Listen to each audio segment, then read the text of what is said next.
Welcome top news today. North Korea's cheerleaders perform before top row from left South Korean President Moon Jae-in, the President of the International Olympic Committee Thomas Bach, President of the Presidium of the Supreme People's Assembly of North Korea Kim Yong-nam and Kim Yo-jong of North Korea watched the women's preliminary round ice hockey match between the Unified Korea team and Switzerland at the Pyeongchang 2018 Winter Olympics. Getty Images. North Korea made an unprecedented move in the 2018 Winter Olympics. It sent athletes to compete, and a squad of peppy cheerleaders, and did so under a One Korea banner. The international media have largely dubbed this diplomatic maneuver a gold medal success. An official delegation led by Kim Yo-jong, Kim Jong-un's sister, helps North Korea get what it undoubtedly aimed for at minimum. The regime has a friendly human face at best. Pyongyang has driven a wedge between South Korea and the United States, even as the regime finds itself increasingly isolated in a nuclear standoff. Far beyond the network cameras, what would this One Korea look like, though? A number of analysts and North Korean defectors alike see the collapse of Kim's regime as a very real possibility. This Olympics twist in North Korea's relations with the outside world highlights a deeper ongoing conflict over national identity on the divided peninsula, one that is sure to shape its future politics. South Korea, already home to some 30,000 defectors from the north, has prepared for reunification for years. The government in Seoul is well aware that radical changes in Pyongyang would likely lead to significant spillover of North Koreans into South Korea. After life in one of the world's most isolated and authoritarian regimes, how would North Koreans adapt to living in a democracy?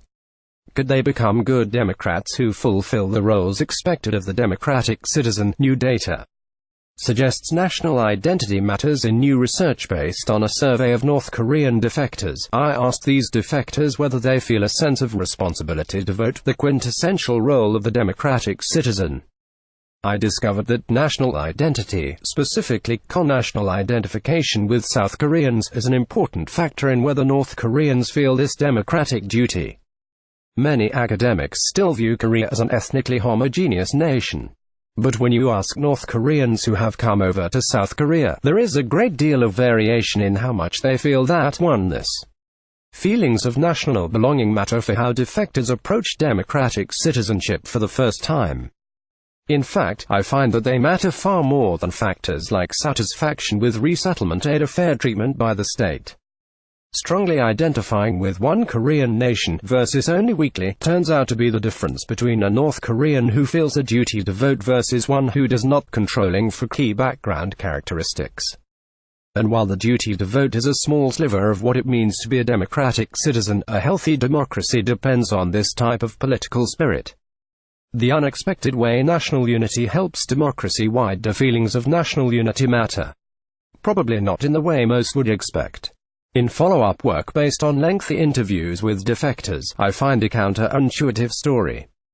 Many North Koreans hold a deeply ingrained script, a code of conduct that emphasizes citizen sacrifice and duty to the nation. For North Koreans who see South Koreans as part of that nation, this script, a product of authoritarian socialization in the North, shifts into a sense of democratic duty in the democratic South. Researchers often look at the transition into democracy as the shedding of the authoritarian past. In that context, the reality of what helps many North Koreans adapt to South Korean democracy is quite ironic. Yet for the North Koreans telling the stories, this extension of political duty seemed to be quite natural. As one defector said to me, even when I lived in the North, I always thought that those who care about a country would do things for it. So now that I live here, I just go and vote. It's just uptown and downtown. Underneath, we are all Korean, we are one by blood.